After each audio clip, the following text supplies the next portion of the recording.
안녕하세요. 안나입니다. 오늘 이야기는 미국 테네시주에서 벌어진 사건입니다. 2020년 3월 13일 새벽이었어요. 테네시주 내슈빌의 서쪽 외곽에서 누군가 다급하게 911에 신고 전화를 한 거예요. 저 교통사고 난 것 같아요. 차가 비탈길에 굴러서 나무를 박았는데, 아니, 그 차 안에 사람이 두 명이나 있어요. 빨리 오세요, 빨리요. 신고자는 근처 건설 현장에서 일하는 근로자였어요. 출근길에 발견을 한 건데 경찰은 빠르게 현장으로 달려갑니다.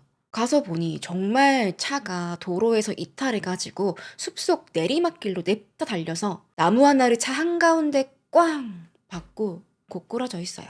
여전히 달달달달달달 엔진 소리가 나오고 있었습니다. 차종은 흰색 아큐라 세단이었고요. 차 안에 살펴보니까 남자 한 명, 여자 한 명이 이미 숨진 상태로 쓰러져 있었어요. 뭔가 과속으로 인한 교통사고처럼 보였거든요. 경찰은 이들이 가지고 있던 신분증, 또 소지품들 확인을 해보자 여자는 33살의 홀리 윌리엄스였고요.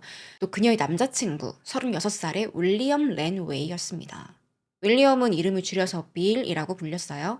그럼 이들에게 무슨 일이 벌어진 건지 오늘 이야기 시작해 볼게요.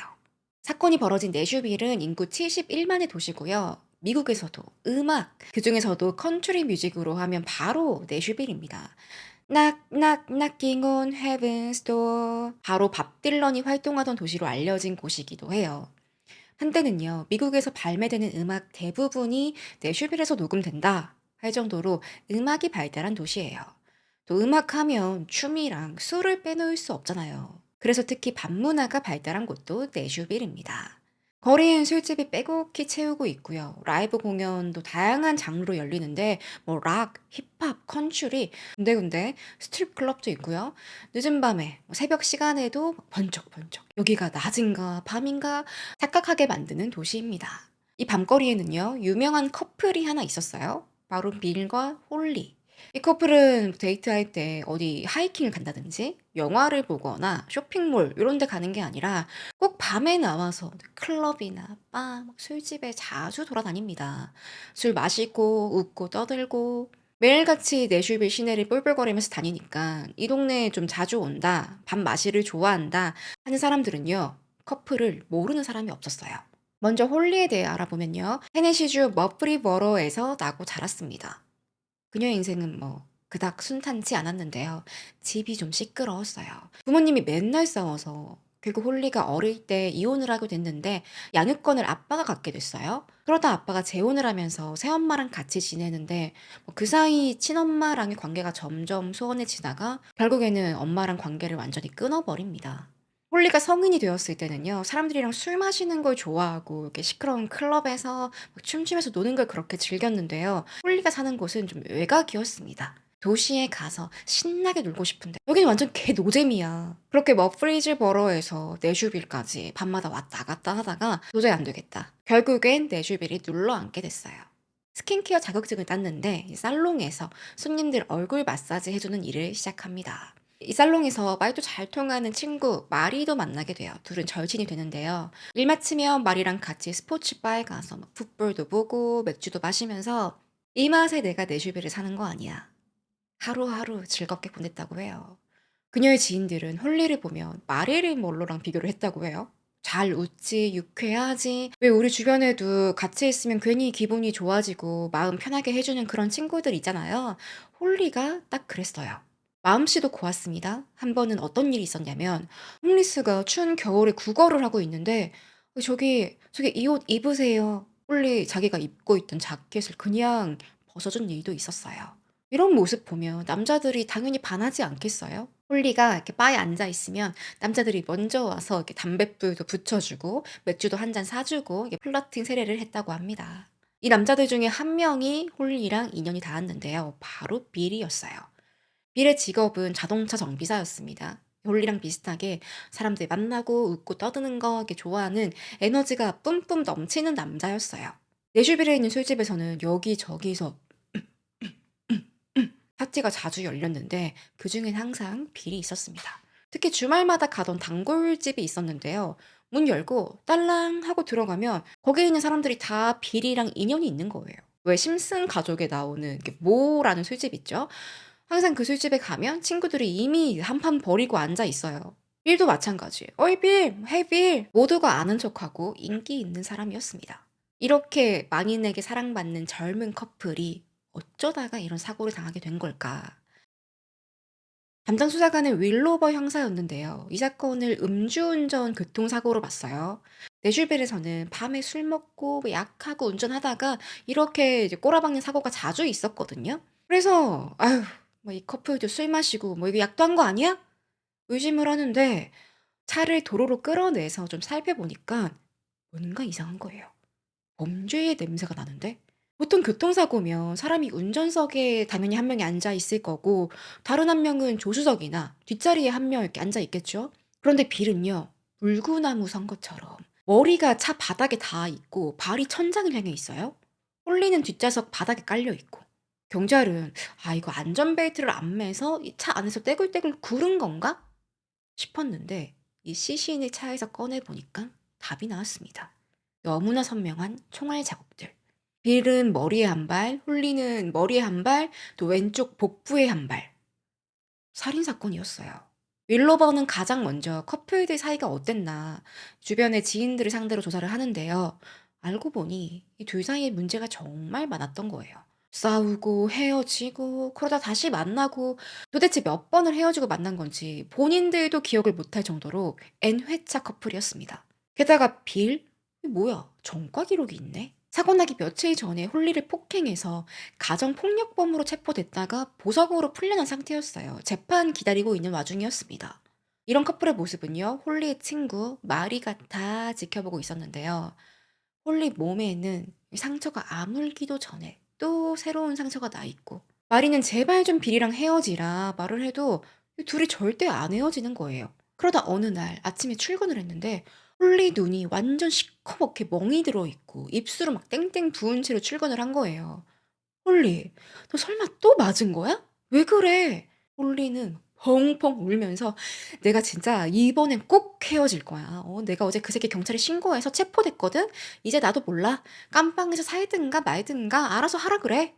이때 마리는 이제 홀리가 너무 불쌍하고 가벼워 보이기도 한데 그래. 경찰에 신고했으면 이번엔 정말 헤어지겠다. 오히려 좀 안심을 했는데요. 그날 저녁에 일 마치고 마리가 바에 갔더니 홀리랑 빌 언제 그랬냐는 듯이 하하호호 허니 달링 둘이서 완전 꼴사납게 쪽쪽거리고 있는 거예요. 뭐야 저것들. 마리 입장에서는 좀 짜증이 나죠. 헤어지든가 잘 만나든가 이런 거 옆에서 보고 있으면 피곤합니다. 사실 데이트 폭력이라고 하죠. 정말 아주 아주 심각한 문제인데요. 피해자가 가해자에게 의존하는 경우에 많이 벌어진다고 해요.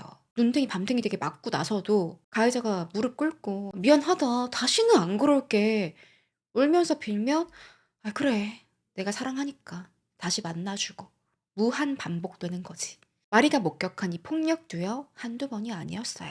2020년 1월에는요, 홀리가 또 빌한테 얻어 맞아 가지고 출근을 한 거예요. 몰골이 말이 아니에요.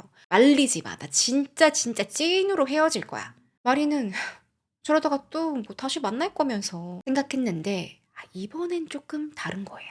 전날 어떤 일이 있었냐면은 빌이 홀리를 그냥 때린 게 아니라 그 홀리 입을 완전 막 틀어 막고 숨을 못 쉬게 해. 거의 숨 넘어가서 기절하기 직전에 막 팍 그러면서 빌은 "내가 언젠가 너 죽여 버릴 거야. 근데 말이지 너 죽기 전에 맥스부터 죽여서 네 눈에 피눈물 나게 만들 거야."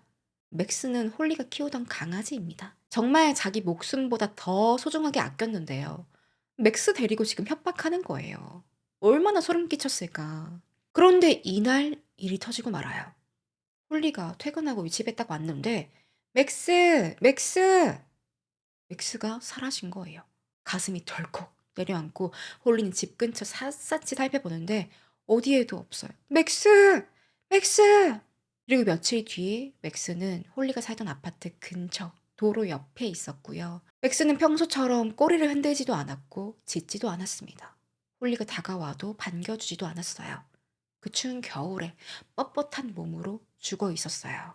홀리는 오열하면서 "이건 비리다. 이건 100% 비리한 짓이야." 분노가 치밀어 오르는데요. 그러면서도 얼마나 공포스럽겠어요. 빌이 분명 맥스 죽이고 나도 홀리도 죽여버린다고 했거든요. 이제 홀리는 안 되겠다. 나 이거 무서워서 잠도 못 자겠고, 뭐 집 비우는 것도 계속 신경 쓰이니까 아파트에 감시 카메라를 여러 대 설치합니다. 현관문 앞에, 야외에서 현관문을 비추는 카메라 한 대랑 또 집 안에도 두 대를 설치했어요. 얼마나 홀리가 불안에 떨었는지 알 수 있죠. 그러고 두 달이 지난 3월에 홀리와 빌이 시신으로 발견된 겁니다. 지인들은요, 왜 이럴 줄 알았어. 결국엔 뭐 살인이야? 이건 분명히 빌이 지 분에 못 이겨서 맥스 죽이고 홀리까지 죽인 거야. 그러고 지도 따라갔구만. 다들 그렇게 생각했어요. 그 정도로 빌이 망난이었던 거지. 수사팀도 비슷한 생각을 합니다. 빌이 술도 좋아하지 홀리 맨날 때려서 체포까지 됐는데 이 보통 괴팍한 놈이 아니구만. 그렇게 빌의 과거에 대해서 조사를 하는데요. 그의 어린 시절도 순탄치 않구나 알게 됩니다. 빌은 1983년 3월에 테네시주 클락스빌에서 태어났어요. 그의 아빠 라일은 문제가 좀 많은 사람이었는데요. 86년 11월에 빌이 딱 3살 때예요. 완전 어릴 때죠. 아빠가 인질극을 벌이는데 엄마랑 낸이랑 그리고 아들 빌을 집안에 가두고서 총 들고 위협하는 일이 있었습니다. 경찰이 출동해서 겨우겨우 달래가지고 위기를 모면하는데요. 이 일로 라일은 정신과 치료 명령받고 가족들에게 접근하지 마라. 하지만 6일 뒤에, 이날은 11월 말 추수감사절이었어요. 라일이 접근 금지 명령을 어기고 다시 집으로 쳐들어온 거예요. 무슨 원한이 있었는지 모르겠지만 이날 어린 아들 미리 보는 앞에서 와이프를 칼로 무참히 찔러 죽여버립니다. 라일은 살인죄로 감옥으로 들어갔는데 어린 빌이 그걸 두 눈으로 지켜봤으니 얼마나 충격이 크겠어요. 동시에 엄마 아빠도 모두 잃었어. 당장엔 표면적으로는 빌의 행동에 이상이 있었던 건 아니지만 전문가들은 이때 저 빌의 가슴속 깊숙이 폭력적인 성향이 자리 잡게 됐을 것이다 라고 분석을 합니다. 이때부터 빌은 이모랑 삼촌이랑 같이 지내는데요. 다행히 보살핌을 잘 받고 나름 평범하게 살았어요. 친구들도 많이 사귀고 뭐 문제 일으키는 것도 없었고 보통의 학생들처럼 고등학교도 잘 졸업을 합니다. 빌은 고등학교를 졸업하고 나서 자기 집에서 파티를 열었는데요. 이때 다나 존스라는 여학생이 놀러 옵니다. 둘이 뿅 하고 눈이 맞은 거예요. 다나는 빌보다 4살이 어렸거든요. 아직 고등학생이었습니다. 하지만 둘이 진지하게 만나다가 연애한 지 6개월 만에 다나가 임신을 한 거예요. 하나는 "아니 나 아직 고등학생인데 임신이라고? 이제 어떡해? 엄마 아빠한테 뭐라고 말하지?" 눈앞이 캄캄해지고 이제 빌한테 얘기를 했는데 빌은요 세상 다 가진 것처럼 막 펄펄 뛰면서 좋아하는 거예요. "내가? 아빠라고?" 다행히 다나의 부모님도 깜짝 놀라긴 했지만 "그래. 빌을 보니까 애가 책임감도 있고 아빠로선 잘하겠다." 이런 생각이 들어서 딸의 임신을 축하해 줍니다. 얼마 뒤에 두 사람이 귀여운 딸 메디가 찾아왔어요. 그야말로 빌의 인생에서 메디는 원동력이었습니다. 그런데 메디가 5살 때요. 애가 갑자기 기침을 콜록콜록 하더니 열이 나기 시작하고요. 상태가 점점 나빠지는 거예요. 처음엔 그냥 뭐 감기인가 했는데 2주가 지나고 3주가 지나도 낫질 않아요. 병원에서는 저희 큰 병원으로 한번 가보시죠. 그렇게 검사를 했더니 유감입니다. 백혈병입니다. 마음의 준비를 하셔야겠어요. 다나랑 빌에게는 세상 무너지는 일이었습니다. 둘은 메리를 정성껏 잘 보살피고요. 빌은 딸이 치료받으면서 이게 머리가 막 빠지니까 메디 "아빠도 똑같다. 아빠도 머리 빡빡이다." 같이 머리도 밀었어요. 어떻게든 우리 딸 병이랑 잘 싸워서 이겨야 한다고 응원하면서 Hope is Everything이라는 다큐에도 나가서 딸에 대한 사랑을 보여주기도 합니다. 하지만 결국 메디는 16개월 동안 투병 생활을 하다가 세상을 떠났습니다. 이때부터 빌은 제정신이 아니었고요. 뭐 슬픔에 깊은 우울증에 빠지고 매일 술 파티에 가서 필름 끊길 때까지 진탕 마시고 집에 들어오는데 그럼 얌전히 자는 것도 아니에요. 다나한테 욕하고 때리고. 다나는 "빌 이러지 마." 나중엔 참다가 메디가 하늘에서 "엄마가 이런 취급 받는 거 알면 얼마나 힘들어하겠어? 당신 메디를 정말 사랑한다면 나랑 헤어져 줘. 다시는 연락하지 마." 둘은 결국 헤어졌는데 빌은 진짜로요. 2번 다시 다나에게 연락하지 않았습니다. 혼자가 된 빌은 점점 더 심하게 중독에 빠져요. 파티 중독, 알코올 중독. 그렇게 해서라도 슬픔을 잊어보려고 했던 거예요. 그러다 2018년에 내슈빌에서 한 음악 축제가 열리는데요. 여기서 바로 홀리를 만났습니다. 빌은 그냥 겉으로 봤을 때는 뭐 술 잘 마시고 유쾌해 보이니까 홀리가 첫눈에 반해서 만나기 시작했는데요. 얼마 안 가서 이 빌의 숨겨진 발톱이 드러난 거죠. 2020년에 사고 나기 몇 달 전에 강아지 맥스 죽었고 빌이 이제 막 홀리 입도 틀어막고 협박을 하니까 이 홀리도 단단히 마음을 먹은 거죠. 데이트 폭력으로 고소하고 빌은 재판을 앞두고 있었는데요. 혹시나 나한테 보복하러 올까 봐 법원에 접근 금지 명령도 신청하고요. 집에 카메라 3대를 설치하고 또 도어락도 열쇠로 여는 게 아니라 디지털로 바꿔요. 이렇게 띠띠띠띠 누르는 거. 그렇게 며칠이 지났는데 정말 소름 돋게도 홀리 일하러 갔을 때 빌이 이 집에 들어온 거예요. 집안에 막 돌아다니면서 "홀리? 홀리? 아니 내가 도어락까지 바꿨는데 어떻게 들어온 거야?" 뭔가 조작을 했나 봐요. 쥐새끼처럼 문을 열고 들어와서 방을 뒤진 흔적이 있었습니다. 이 장면을 홀리가 보고서 완전 소름 끼쳐 가지고 그날 바로 락스미스에 전화해서 "디지털 도어락도 못 믿겠다. 그 다 뜯어 버리고 다시 열쇠로 여는 걸로 바꿔요." 지금까지 이 모든 사실을요, 수사팀이 다 알게 되거든요. 우아하니 그 빌이 홀리 죽이고 지도 따라간 게 맞네. 이런 생각을 하는데 이 가설에는 딱 한 가지 오류가 있었어요. 총이 발견되지 않았다. 경찰은 이 커플 발견했을 때 뭐 차 안은 물론이고 그 주변도 다 수색을 했단 말이에요. 근데 총은 무슨 이 총 비슷한 것도 안 나왔어요. 혹시 차가 숲으로 돌진하다가 이 총이 바깥으로 튕겨 나왔는데 누가 훔쳐간 건 아닐까? 이 총이라는 게 워낙 도난당하기 쉬운 물건이니까 그럴 가능성도 낮지만 있긴 하거든요. 홀리랑 빌의 가족들이 장례식을 준비하는 동안에 수사팀은 홀리 집을 수색합니다. 집안도 살펴보고 무엇보다 중요한 CCTV를 열어보는데요. 거의 2달이 넘는 분량이 디스크에 담겨 있었어요. 이걸 며칠에 걸쳐서 확인하는데 먼저 1월 11일에 집안에 빌이 무단으로 들어왔죠. 그 모습이랑 홀리가 락스미스에 전화해서 다시 열쇠 바꾸고 했던 그런 과정들이 다 영상으로 남아 있었어요. 그리고 조금 의아했던 점. 홀리는 분명히 강아지 맥스 죽고 나서 "내가 절대, 절대, never, ever 빌이랑 재결합 안 한다." 라고 말했지만 웬걸 둘이 화해하고 잘 지내는 모습이 포착됩니다. 빌은 아무렇지도 않게 그 집안에 왔다 갔다 했어요. 하지만 여러분, 정말 제대로 소름 돋는 장면을 경찰이 발견합니다.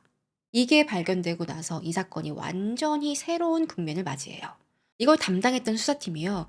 진짜 "이런 사건은 평생 어디서 들어본 적도 없다." 이 장면은요. 2020년 3월 10일 오후 3시 19분에 촬영된 모습입니다. 사고 나기 이틀 전이에요. 웬 검은 옷을 입은 남자 2명이 이 홀리 아파트 문 앞으로 막 성큼성큼 걸어오는 거예요. 한 명은 검은 티셔츠에 비닐을 쓰고 있고 얼굴엔 수염이 덥수룩했어요. 다른 한 명은 검은색 후드티를 입고 있는데 이 후드를 뒤집어 쓰고 있어요.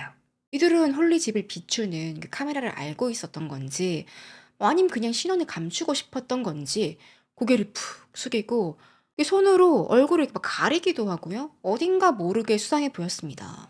문 앞에서 좌우를 살피다가 카메라를 보고서 뭐 이게 카메라를 다른 방향으로 틀려고 한 건지 뭐 아니면 없애려고 한 건지 정확한 의도는 알 수 없어요. 근데 카메라를 만지기는 해요. 이때 홀리는 집 안에 있었거든요. 아니 갑자기 웬 남자 둘이 밖에서 왔다 갔다 하니까 무섭죠. 아무리 낮 시간대지만 딱 봐도 좋은 의도로 방문한 게 아니잖아요. 뭐 친구도 아니고 뭐 택배 기사님도 이런 식으로 찾아오진 않죠. 홀리는 잔뜩 긴장한 채로 이 아파트 안에서 이렇게 서성이는데 혹시나 저 사람들이 문 따고 들어올까 봐. 어쩌지? 어떡하지? 문 앞에 바리케이드처럼 막 막대기로 막으려고 해요. 하지만 어떤 이유에서인지 경찰에 신고하진 않았습니다. 이렇게 40분이 더 흘렀고요. 3시 57분에 4시가 다 되었을 때 또 한 명의 남자가 등장해요. 검은색 반팔티를 입고 있었는데 이 남자 귀에는 에어팟 끼고 있었고 얼굴엔 수염이 잔뜩 있고요. 선글라스까지 끼고 있어요. 쿵쿵쿵. "헐리, 헐리, 뭐 좀 물어볼 게 있는데요. 저희 이상한 사람 아닙니다." It's all right. I'm not here causing problems. I'm not here for Will. Got a couple questions to ask you. 하지만 홀리는 절대 문을 열어주지 않아요. 그냥 집에 없는 척 가만히 있었어요. 얼마 뒤에 남자 셋은 유유히 사라졌어요. 그리고 이틀 뒤인 3월 12일 밤이었어요. 밤 11시 40분경에 홀리랑 빌이 집을 나서는 모습이 카메라에 담겼는데요. 빌은 가다가 뭐 지갑을 깜빡한 건지 집 안으로 들어갔다가 다시 나옵니다. 둘의 모습은 그냥 평범해요. 뭐 싸운 것 같지도 않고 아무런 문제가 없어 보이는데 그렇게 커플은 문을 잠그고 어디론가 걸어갔겠죠. 차가 있는 주차장으로 갔을 가능성이 커요. 정확히 2분 뒤에 탁! 탁탁! 여러 발의 총성이 들리고 차 유리가 깨지는 소리, 남자, 여자 비명 소리가 섞여서 들리는데 그건 빌과 홀리의 소리였습니다.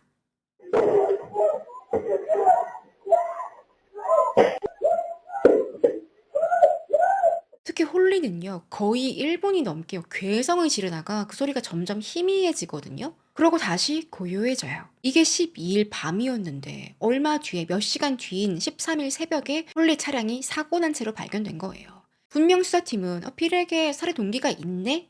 계속 빌만 의심을 했는데 이게 무슨 일이야? 이 남자들 뭐야? 비명 소리? 분명 빌의 소리도 있었거든요. 아마도 범인들은 홀리차 옆에서 매복하고 있다가 이 커플들이 차에 타려고 할 때 그때를 노리고 충격을 가한 거예요. 주차장엔 카메라가 없어서 그 모습이 담기지 않았지만 홀리 집 앞에 있는 그 카메라를 통해서 소리가 다 녹음이 됐습니다. 근데 저는요, 이 대목이 너무 이해 안 가는 게 이 엄청난 소리가 아파트 단지에서 몇 분 동안 울렸단 말이에요. 총소리뿐만이 아니에요. 홀리 비명 소리 1분 내내 들렸는데 아니 이날 밤에 신고를 한 사람이 단 한 명도 없었어요. 뭐 그렇게 방음이 잘 되는 집도 아닐 텐데. 경찰은 CCTV 보고서 이걸 처음 알게 된 거예요. 만약에 신고했다면 수사가 더 빨리 진행됐겠죠. 수사팀은 홀리 집 주변 도로에 있는 CCTV도 확보하는데요. 홀리 차 야큐라가 딱 총성을 울린 뒤에 도로를 달리는 게 잡힌 거예요. 아마도 차 안에는 홀리랑 빌의 시신이 있었을 거예요. 그리고 아큐라 바로 뒤를 따르는 검은색 차량 한 대가 있었습니다. 나란히 달리는 걸 보니 이들이 한패구나.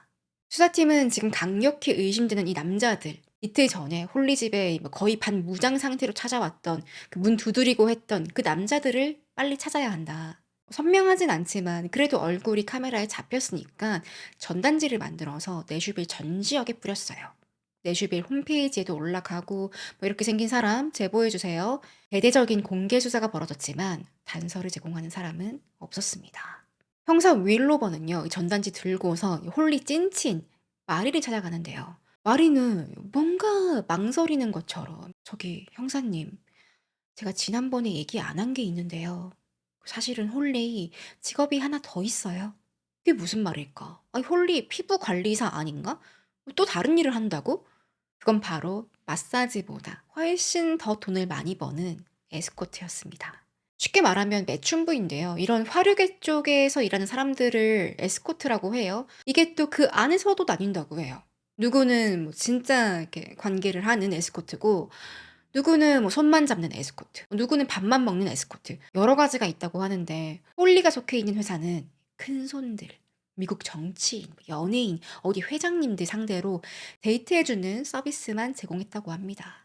그래서 공식적으로는 매춘업이 아니라고 했어요. 우리는 뭐 그런 이상한 데 아닙니다. 그냥 같이 밥 먹고 여행도 하고 뭐 어디 콘서트나 영화도 보러 가고 뭐 필요하면 뭐 베이비시팅 요 정도 해주는 아주 건전한 회사입니다. 홀리는 여기서 레일라 러브라는 이름으로 활동했어요. 당연히 이제 자기 진짜 신분은 숨긴 건데 처음에 이 일을 시작한 게 18살 때부터라고 해요. 그래서 웬만큼 이렇게 홀리랑 친하다 하는 사람들은 다 알고 있었어요. 홀리는 이게 돈이 되니까 자랑하듯이 친구들한테 뭐 아니면 가족들에게도 떠벌리고 다닌 거예요. 근데 이번에 2박 3일로 같이 여행 갔다 왔는데 2만 불 받았어. 홀리의 이런 비밀스러운 세컨잡에 대해서는 밀도 알고 있었어요. 홀리가 버는 돈으로 둘이 같이 먹고 썼거든. 명품백도 사고 비싼 가구도 드리고 뭐 여행도 가고 뭐 할 거 다 했어요. 자, 이런 일을 하는 사람들은 뭐라고 하냐면 보통 사람들은 '아 참 돈 쉽게 번다. 화려하다.' 이렇게 생각을 하지만 정작 본인들은 다르게 말합니다. 에스코트요? 언제 어떻게 해코지 당할지 모릅니다. 우리가 돈 쉽게 버는 것 같죠? 빨리 큰돈 딱 벌고 손 털고 나가야 돼요. 경찰은 이제 혹시 그럼 에스코트 손님들 중에서 홀리랑 불화가 있다거나 뭐 빌이랑 시비가 붙었다거나 그런 일이 있었던 게 아닐까 고민을 하는데요. 그 사이 경찰은 홀리랑 빌의 휴대폰 포렌식 결과를 받아요. 거기서 눈에 띄는 번호가 하나 나옵니다. 이 번호는요, 홀리랑 연락을 주고받았고요. 또 빌이랑도 문자를 보냈어요, 서로. 심지어 홀리는 에스코트용 번호를 따로 가지고 있었는데 그 전화기에도 이 번호가 나오는 거예요. 아, 이 커플을 꽤 잘 알고 있는 사람이겠구나. 수사팀은 번호를 조회해 보는데 이게 정식 번호가 아니라 보이스 오버 IP라고 하는데 IP 전화입니다. 보통 이런 거 어디다 쓰겠어요. 보이스 피싱, 약쟁이들, 사기꾼들, 자기 신분 숨길 때 많이 쓰거든요. 윌로버 형사는 이 번호 당장 찾아봐. 가입된 통신회사에 수소문을 해보니 역시나 익명으로 가입된 번호였고요. 가입자의 이메일 주소만 하나 받을 수 있었어요. 지미 그린 34라는 이메일이었는데 그럼 지미라는 사람의 이메일인가? 보통 지미는 제임스를 줄여서 지미라고 부릅니다. 수사팀은 뭐 별 생각 없이 그냥 이메일을 구글에 딱 검색을 했는데 이 메일을 똑같이 쓰는 사람이 나온 거예요. 그 사람의 아이디는 에이전트 47. 이거 듣자마자 오 하시는 분들도 계실 거예요. 비디오 게임 중에 히트맨이라고 있는데 거기 나오는 주인공의 코드명입니다. 그리고 이 주인공 직업은 바로 게임의 제목처럼 히트맨, 청부 살인업자예요. 윌로버는 느낌이 이게 쎄한 거죠. 혹시 이거 청부 살인인가? 추가로 이 IP 전화로 통화한 모든 기록을 떼보는데요. 통화할 때마다 사용자의 IP 주소가 남아 있었거든요. 그걸 추적하자 바로 아담 캐리라는 남자가 나옵니다. 이 남자 직업 경호원이에요. 사설 경호업체 소속된 직원이었는데 뭔가 관련성이 있어 보이지 않나요? 청부 살인이랑 사설 경호업체. 거기 홀리 CCTV에 왔다 갔다 했던 남자들 어쩐지 그들이 딱 경호원이 연상되는 사람들이었거든요. 수사팀은 아담 캐리 이 누굴까 조사해 보니까 전직 미 해병 대원이었고요. 특수작전 훈련을 받은 이력도 있었어요. 중요한 건 내슈빌 주민이 아니었습니다. 테네시주 바로 오른쪽에 노스캐롤라이나주에 거주하고 있었고요. 무엇보다 전과가 있네. 2016년도에 경찰 사칭하다가 뭐 총, 폭탄, 뭐 소음기, 섬광탄 이런 불법 무기를 소지하고 있다가 체포됐고요. 징역 4개월 받고 만기 출소했어요. 그럼 이 아담이 과연 홀리집에 찾아왔던 그 남잔가 아닌가 그 연결고리를 찾아야 했는데요. 윌로버가 아담의 운전면허증 사진을 딱 보니까 이 뭐야, 이 프로그램 돌려볼 것도 없잖아. 이 자식 홀리집에 왔던 그놈 맞아? 아담이었다고 해요. 그러자 주변에서 다른 형사들도 아유 맞네 맞아 똑같네. 저는 사실 이렇게 봐서는 잘 모를 것 같거든요. 역시 형사들 눈썰미가 장난 아니죠. 수사팀은 이제 아담이랑 연락을 주고받은 사람들을 다 조사하는데요. 그러다가 나온 사람, 브라이언 브록웨이라는 남자였습니다. 근데 브라이언이 흥신소를 운영하고 있네. 일을 잘했던 건지 이 바닥에서는 꽤 유명했다고 해요. 정치인들이나 뭐 연예인들 건너 건너 브라이언한테 부탁도 하고 뭐 얼마나 정보력이 좋길래 브라이언 칭찬이 자자한가 싶은데요. 그도 해병대 출신이었습니다. 이라크나 아프가니스탄, 중동에서만 다년간 정보요원으로 활동을 했고 그냥 전화번호 하나 이렇게 띡 던지면 어디서 뭐 하는 사람인지 찾는 건 금방이었고요. 이 해킹도 잘해가지고 상대가 어디에서 누굴 만난다, 어떤 호텔에 머문다, 칼같이 알아내는 요원이었어요. 지금은 퇴역했지만 자기가 잘하던 이 뒷조사, 장기를 살려서 흥신소를 운영했던 거예요. 하지만 이런 브라이언을 바로 뒤에서 캐는 사람들이 있었습니다. 바로 FBI. 브라이언도 테네시 주민이 아니었거든요. 그동안 저기 텍사스, 노스캐롤라이나, 테네시 왔다 갔다 하면서 지냈기 때문에 이번 홀리랑 빌 사건 연방에서 해야 합니다. FBI에게 사건을 전달받게 된 거예요. 내슈빌 경찰이랑 공동으로 수사를 하는데 FBI는 가장 먼저 이 브라이언이 운영하는 흥신소 컴퓨터를 냅다 해킹해버려요. 그러자 굉장히 수상한 문서가 하나 발견되는데요. 제목은 테네시 시트랩. 시트랩은요. 국가정보요원이나 뭐 군인들, 특수부대 요원들이 정보를 주고받을 때 사용하는 문서예요. 예를 들면 어떤 미션이 있다. 그 현장 상황, 개입된 사람들, 여러 가지 정보들이 이렇게 쫙 일목요연하게 깔끔하게 정리된 보고서 같은 겁니다. 보통 군인들이 많이 쓴다고 해요. 수사팀이 발견한 테네시 시트랩에는 낯익은 이름 두 개가 나와요. 바로 홀리랑 빌. 게다가 정확히 확인하긴 어렵지만 돈을 주고받았다. 이들을 움직이고 있다. 이런 단서들이 있었습니다. 문서의 수신자는요, 바로 길라드 펠렛이라는 남자였어요. 자, 일단 수사가 제대로 되고 있는 것 같긴 해요. 아직 자세한 내막은 모르지만 얘네들이 홀리랑 빌을 알고 있으니까 계속 한번 파보자. 수사팀은 이 센 랩의 수신자 길라드 펠렛 누굴까 조사를 하는데요. 뭐야, 얘도 경호원이야? 그것도 잘 알려진 헐리우드 스타 찰리 쉰 옆에서 밀착 감시하는 경호원이었습니다. 길라드는 이름을 줄여서 길로 불렸고요. 이 남자도 다른 주 출신이었는데 바로 텍사스 오스틴에 거주하고 있었어요. 길은 키가 한 180에 구릿빛 피부를 하고서 단단한 근육질 체형을 가지고 있어요. 거기다 뭐 전적도 화려해요. 태어난 곳은 이스라엘인데 모사드 특수부대 출신이었습니다. 이 부대는요, 이스라엘에서도 초엘리트들만 들어가는 부대. 세계적으로 유명하다고 해요. 그렇지만 이건 어디까지나 길의 주장이에요. 이스라엘 출신 모사드 증명된 건 하나도 없다. 어쨌든 길은 표면적으로 전역을 하고 1999년에 캘리포니아 LA에서 살다가 경호원 일을 시작했는데요. 근데 찰리는 구설수가 정말 많은 배우였습니다. 사생활이 너무 더러운데 포르노 배우 200명이랑 관계를 하다가 에이즈에 걸린 거예요. 이것 말고도 인성 논란이 엄청 많아서 활동을 갑자기 확 줄여요. 결국 길이 해고되는 바람에 가족들이 다 짐 싸고 텍사스 오스틴으로 이주를 했는데 여기서 야심차게 스피어팁이라는 보안업체를 개업했습니다. 근데 마침 이 시기가요. 2020년 3월이에요. 팬데믹 때문에. 너도 나도 힘들 때였고 와이프 자나 미용실을 오픈했는데 파리조차 날리지 않았어요. 그렇게 부부가 하루하루 생활고에 시달리고 있었는데 어느 날 전화가 온 거예요. 저기 길라드 맞나요? 그 이런 일도 해주는지 모르겠는데 그 제 업장 근처에 홈리스들이 텐트 치고 있어요. 이 사람들 어떻게 좀 쫓아내주면 안 돼요? 의뢰인은요, 오스틴에서 가장 유명한 도요타 매장을 운영하는 사장이었습니다. 찰스몬드 도요타라는 이름의 딜러십을 운영했는데요. 이 홈리스들이 골칫거리라서 이 길이랑 장기 계약을 한 거예요. 이 한 번 쫓아내가지고는 안 되니까.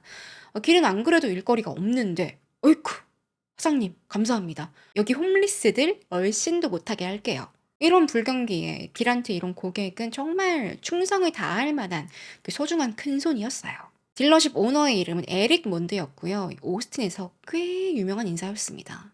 1950년대부터 할아버지 때부터 자동차 딜러 사업을 했는데 도요타뿐만 아니라 폭스바겐 딜러십도 운영하면서 대대손손 몬드 집안의 부를 축적하고 있었어요. 그럼 지금 자 너무 멀리 온 거 아닌가? 내슈빌에서 싸우던 커플 사건이 어떻게 이 텍사스 오스틴까지 오게 됐지? 그리고 전혀 1도 인연이 없어 보이는 이 딜러십 오너 에릭은 왜 나온 거지? 제가 지금 삼천포로 빠진 게 아닙니다. 에릭은 이 사건에서 정말 중요한 인물이에요. 앞서 경호원 길, 아담, 또 흥신소 운영하는 브라이언, 이 모두가 에릭의 사주를 받고 움직인 자들입니다. 에릭은 1975년 사건 당시 45세였고요. 오스틴에서 그의 도요타 딜러십을 모르는 사람은 없다라고 말할 정도로 유명했어요. TV에서 몇십 년 동안 찰스몬드 도요타 광고가 계속 나왔거든요. 에릭은 몰라도 찰스몬드 도요타는 다 알고 있었다고 합니다. 에릭은 무엇보다 이 세상에서 가장 소중했던 게 바로 가족이었어요. 와이프랑 두 아이. 오스틴에서 가장 비싼 부촌에 방 10개짜리 하우스에 살고 있었고 상류층만 모이는 오스틴 컨트리 클럽 회원이기도 했어요. 그러다 2019년에 그의 큰아들이 대학에 들어갔는데 그 학교가 바로 테네시주 내슈빌에 있는 학교였습니다. 에릭은 가끔 아들이 보고 싶을 때마다 내슈빌에 가서 며칠 지내다 오곤 했는데요. 2020년 2월 5일에 그가 내슈빌에 갔을 때 조금은 다른 생각을 합니다. 이날 에릭은 아들이랑 저녁 먹고 이야기도 하면서 시간을 좀 보내다가 저녁 9시가 넘어서 혼자 호텔로 들어왔어요. 아들은 학교 기숙사로 돌아갔고 에릭은 JW 메리어트 호텔에 혼자 돌아왔어요. 딸칵 방문 열고 들어왔는데 바로 전화 한 통을 겁니다. 저기 제가 며칠 전에 그 에스코트 예약을 한 사람인데요.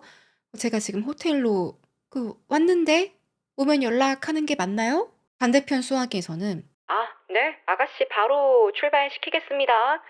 내슈빌에 와서 일탈을 한 거예요. 오스틴에선 까딱 잘못했다간 아는 사람 마주칠 수도 있거든요. 이미 이틀 전에요. 에스코트 업체에 예약을 한 거예요. 이메일로.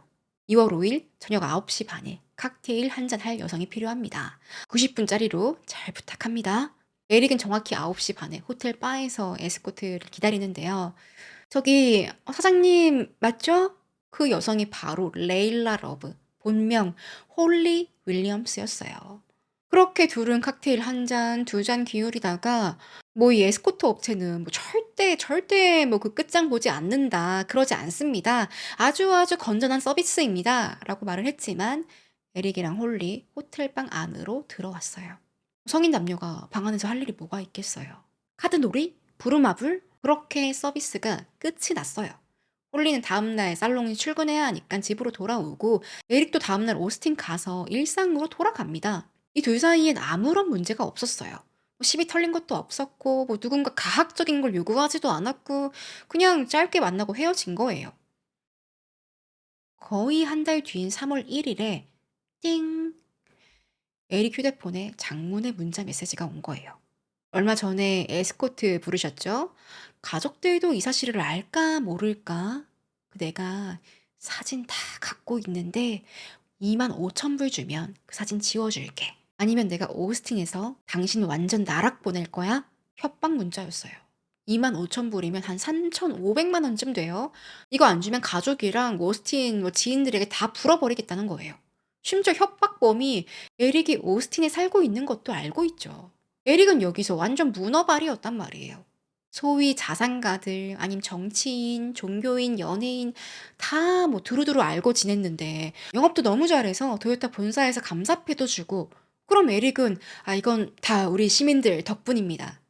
다시 기부하고 존경받는 인물이었습니다. 그만큼 사회적 지위도 있었고 이런 에릭이 뭐 에스코트랑 놀아나? 이미지 그냥 날아가는 거예요. 와이프는 이혼하자고 할 거고 아이들은 어디 쪽팔려서 아빠 얼굴이나 보겠어요? 찰스몬드 도요타? 이거 찰스몬드 에스코타로 간판 바꿔야 돼요. 에릭은 이런 일을 어디 말할 데도 없고 골머리를 앓다가 바로 그 홈리스 쫓는 경비업체 사장 그에게 말합니다. 길은 처음에 에릭 그냥 경찰에 신고하죠. 저런 것들 그냥 빵에 보내서 참교육 좀 시켜야 돼요. 그렇지만 에릭은 막 버럭하더니 뭐? 경찰? 미쳤어? 당신도 와이프랑 새끼들 있잖아. 일 커지면 나만 곤란한 거야. 경찰에 신고하지 않겠다고 하는데 그래도 길은 에릭을 도와주고 싶은 거예요. 나 밥벌이 할 수 있게 해준 고객 아니에요. 에릭, 일단 내가 그 에스코트 레일라 러브 누군지 한번 알아볼게요. 길은 자기가 아는 인맥 다 동원을 하는데 그중에 가장 먼저 컨택했던 게 흥신소 운영하는 브라이언이었습니다. 브라이언한테 레일라 러브 정보 찾는 건요, 뭐 일도 아니었어요. 본명 홀리 윌리엄스, 33세, 뷰티 살롱에서 일함. 그리고 협박한 사람, 빌, 윌리엄 렌웨이. 보고서 작성해서 길에게 딱 제출하는데 이때까지만 해도 홀리랑 빌이 어떤 관계인지 몰랐단 말이에요. 길은 브라이언, 그 사람 좀 시켜서 홀리 집 감시 좀 하세요. 특히 빌이랑 어떤 사이인지 꼭 알아보세요. 브라이언은 잘 알고 지내던 아담 캐리 고용을 하고요. 아담은 자기 쫄따구 한 명 데리고 홀리 집에 찾아갑니다. 그게 바로 3월 10일 오후에 비니 쓰고 얘 후드 뒤집어 쓴 남자 둘이 있죠. 홀리 집에 와서 그냥 쓱 보고 간 거예요. 얼마 뒤엔 브라이언이 직접 와서 홀리 문을 두드렸어요. 대화 좀 하자고. 하지만 홀리가 문을 안 열어줬습니다. 이후의 3인조는요. 다음 날인 11일에 한 번, 12일에 사건 일어난 날 아침에 한 번 계속해서 홀리를 찾아온 거예요.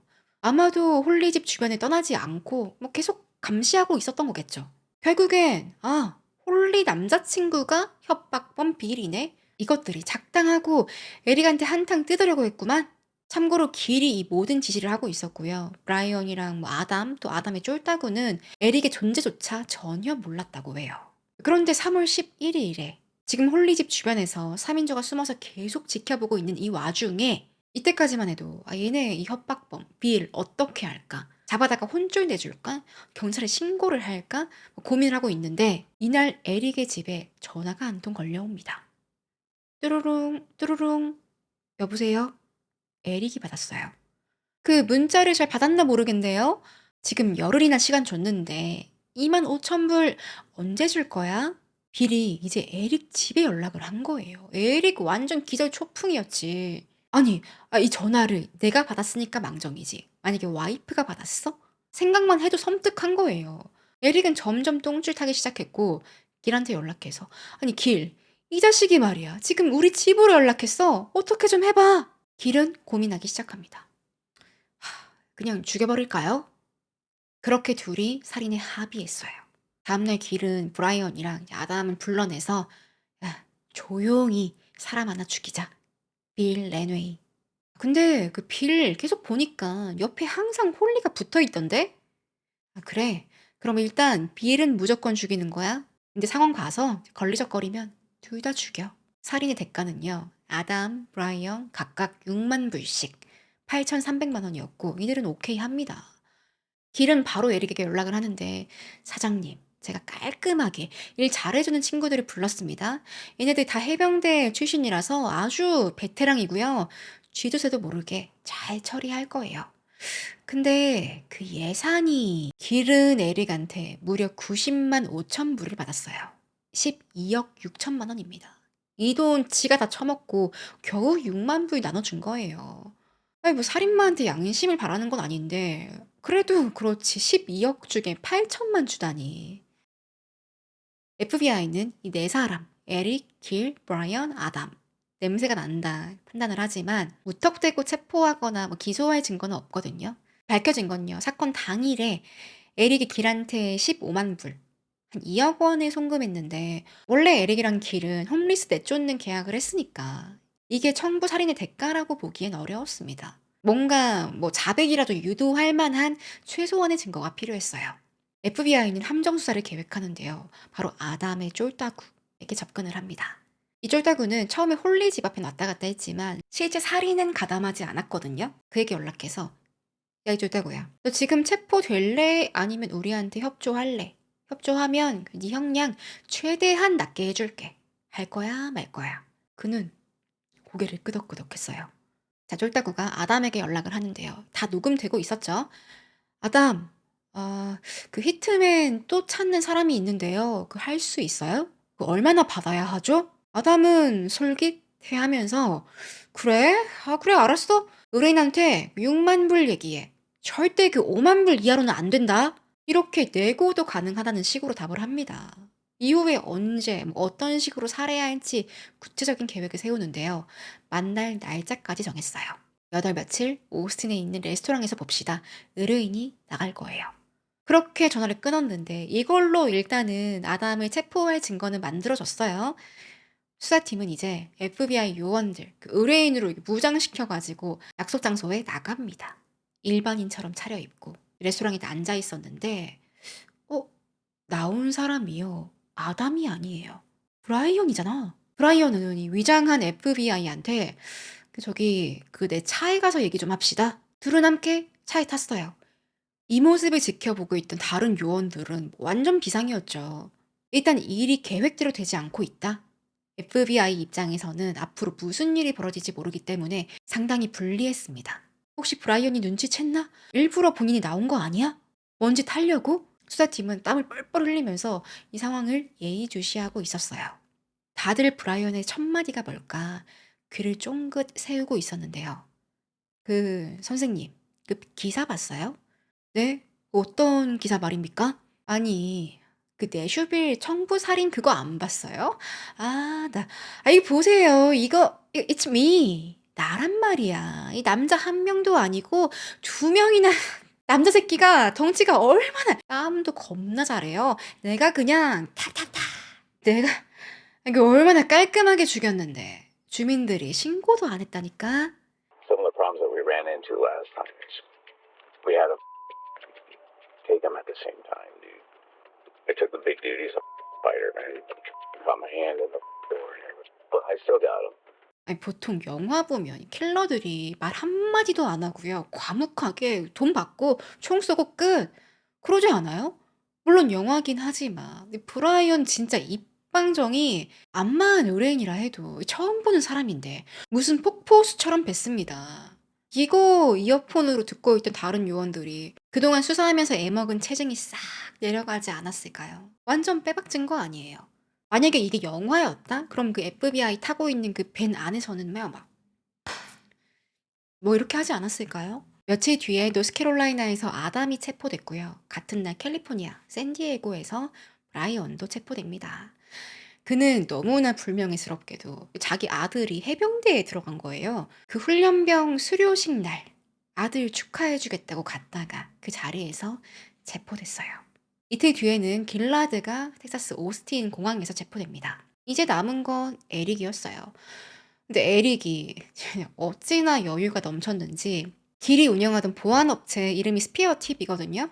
여기 구글 리뷰에 뭐라고 남겼냐면 스피어 팁은 매우 프로페셔널하고 단기간에 완벽히 임무를 수행했습니다. 앞으로도 애용할 거예요. 홀리랑 빌 죽고 나서 이런 리뷰를 남긴 거예요. 아니 오스틴에서 좀 잘 나간다고 해서 좀 학식이 있는 사람인 줄 알았는데 알고 보니 돈만 많고 A당들이 다 똥멍청이들이에요. FBI는 길을 이용해서 에릭 자백을 받으려고 합니다. 자, 길, 지금 에릭에게 연락해. 길은 체포된 상태에서 전화를 하는데요. 뚜루룽. 여보세요? 아, 에릭. 그 좀 문제가 생겼는데요.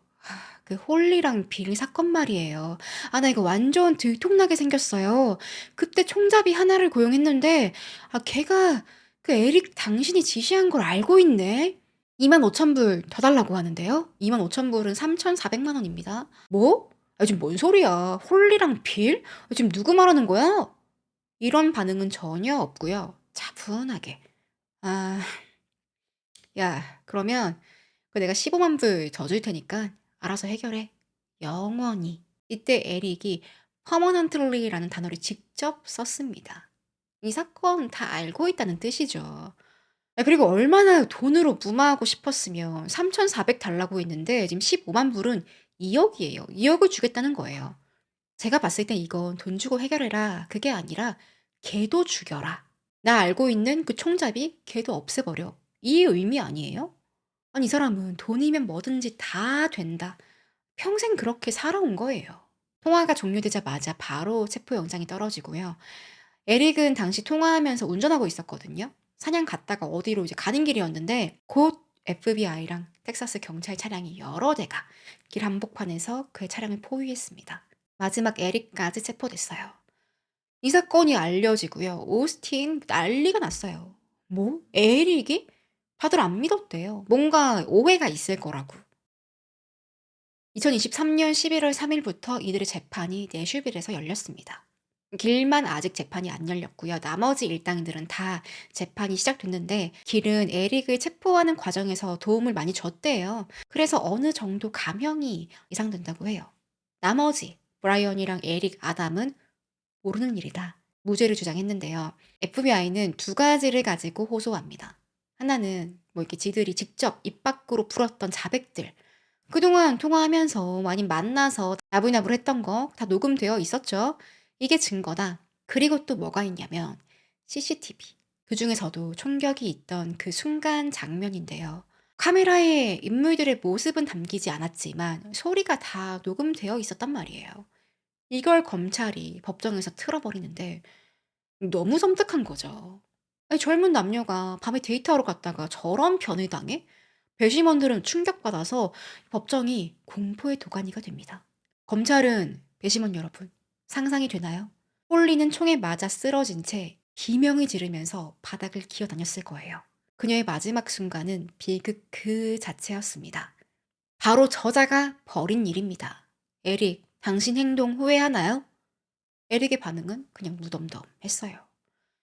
에릭 변호인은요, 이건 다 길라드가 꾸민 거다. 지가 다 저질러 놓고 비겁하게 에릭에게 뒤집어 씌워서 형량 적게 받으려고 지금 딜을 했습니다. 길라드요? 그 뭐 옛날에 그 뭐 이스라엘 정보 요원? 그거 다 뭐 구라였어요. 그런 식으로 에릭한테 접근을 했는데 똑바른 사람이 아닙니다. 끝까지 에릭은 무죄라고 말하는데요. 통화할 때 왜 퍼머넌틀리 영구적으로 잘 끝내라 이렇게 말한 것도 뭐 그냥 영구적으로 잘 해결해라 이런 의미였대요. 절대 살인 청구를 하지 않았다. 근데 억지죠. 뭘 15만 불이나 주면서 영구적으로 끝내라고 뭐 이런 말을 하겠어요. 예상과 다르게 재판은 치열했습니다. 20명의 증인들, 200개가 넘는 증거들이 나오는데요. 배심원 판결은 브라이언 살인 청부, 공모 혐의 유죄, 에릭 살인 청부, 공모 혐의 유죄, 브라이언 아담에 대해서는 청부 살인, 납치 살인 공모, 납치 유죄가 나옵니다. 아직 형량은 안 나왔는데요. 아마 올해 말에 나올 예정이라고 해요. 아마도 가석방 없는 종신형이 아닐까 기대한다고 합니다. 참 어처구니 없는 사건이죠. 홀리도 그렇고 빌도 마찬가지. 어렸을 때부터 뭐 이런저런 힘든 일은 많이 겪었는데 뭐 그래도 어떻게 잘 살아보려고 했던 사람들입니다. 하지만 결국 돈 앞에 이렇게 된 거예요.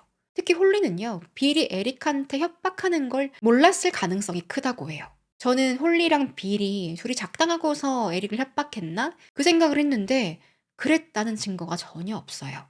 빌이 사진 이런 것도 없었는데 그냥 이제 홀리랑 관계한 남자 연락처를 보고서 협박을 하지 않았을까. 또 한 번이 아닐 수도 있다. 만약에 홀리가 이 사실을 몰랐다면 그냥 길 가다가 총에 맞은 거예요. 얼마나 억울한 피해자예요. 물론 빌도 협박한 건 잘못했지만 그게 죽음으로 갚아야 하는 죄는 아니라고 생각합니다. 오늘 사건은 여기까지고요. 오늘도 영상 잘 보셨다면 또 구독해 주시면 감사하겠습니다. 또 멤버십도 운영하고 있으니까 더보기란에 있는 멤버십 관심 있으신 분들은 많은 참여 부탁드릴게요. 그럼 저는 다음 시간에 뵐게요.